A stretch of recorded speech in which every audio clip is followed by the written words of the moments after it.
আসসালামু আলাইকুম। আজকে আমি আবারও বেরিয়ে পড়লাম আমার পুরাতন স্কুলে হাজিরা দিতে। পুরাতন স্কুল থেকে আমাকে নিমন্ত্রণ করা হয়েছে। তাই স্কুলে ঢুকে দেখি পুরো পরিবেশ একেবারেই জমজমাট। কোথাও নাটক চলছে, কোথাও নাচ চলছে, কোথাও ছাত্ররা গান গাইছে। আমি তো ভাবলাম আমি স্কুলে এসেছি নাকি সরকারি টিভির সাংস্কৃতিক অনুষ্ঠানে ঢুকে পড়লাম। এরপর হঠাৎ আমাকে গামছা দিয়ে বরণ করার আয়োজন শুরু হলো।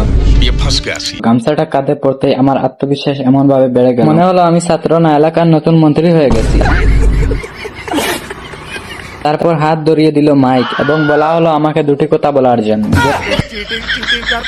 যখন একটাতে বলা হলো তখন আত্মা নিজের শরীর থেকে লগ আউট হয়ে গেল।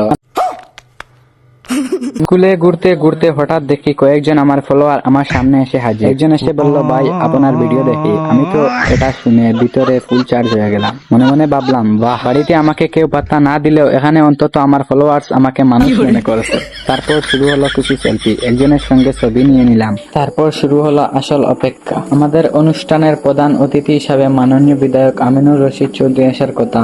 অবশেষে রাতের দিকে উনি এসে পৌঁছলেন। তারপর শুরু হলো ছবি তোলার মহাযুদ্ধ।